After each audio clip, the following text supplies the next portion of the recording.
Before we talk about the composition of this panel and its remit, earlier you've been quoted as saying that you believe the VAT hike could have been avoided. In what respect? Well, when I say the VAT hike could have been avoided, what I'm saying, I suppose, is this: that if corruption and the kind of maladministration that we saw for 10 years had been eradicated or at least reduced, it is possible that we wouldn't have needed the 20 billion that we're going to generate out of that. It's likely that we wouldn't have that. This decision then to raise the price of VAT, is it a good one? Is it or simply a short-term band-aid, do you think?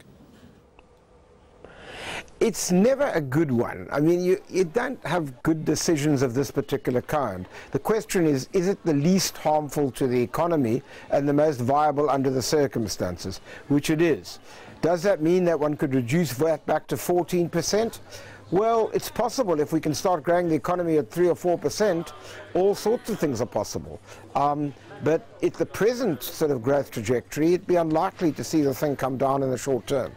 And obviously this has an impact on each and every member of society. So there's then the appointment, Judge Davis, of this panel of independent experts. The review or the remit is to review the current list of zero-rated items. How then is this committee tasked? What principally does it set out to do? Well, it's being chaired by Professor Ingrid Willard from the Economics Department at UCT, who's been on my committee for a long, well, since inception. The idea is this. The question is, how can we make VAT as least retrogressive as possible? That means, how can we smooth out the real difficulties for poorer people?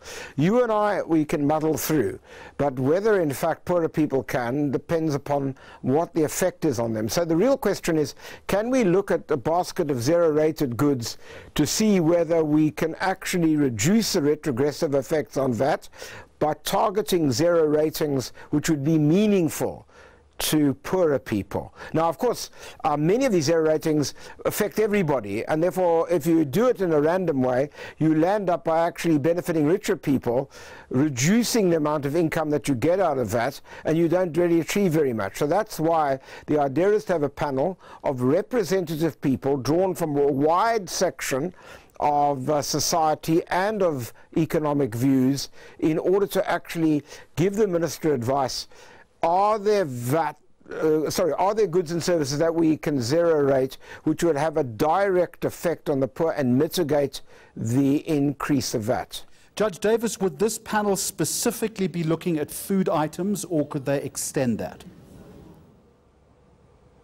No, they could extend it. The question is to what extent can we actually have zero rating which will ultimately benefit the poor? So it's a carte blanche. You look at everything.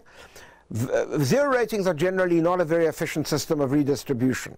So the question is, in the short term, can we make the best of what is a difficult situation? But you'd look at all items and then you'd say, there'd be a category of items more likely to be consumed or used by the poor than others, and it would be those that you'd seek to zero rate if at all possible.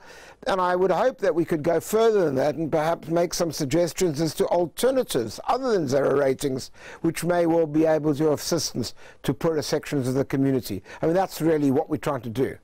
Without preempting the work of this panel, and I'm also going to suggest to you, Judge Davis, that time is of the essence here because already people are paying more. Are there current obvious zero-rate exclusions which would go into that basket as a matter of course? Well, no, you see, that's the difficulty, is trying to work out which they are. What I'm trying to say by that is, if you look at a basket, you'd say, well, obviously you'd want to take certain food items.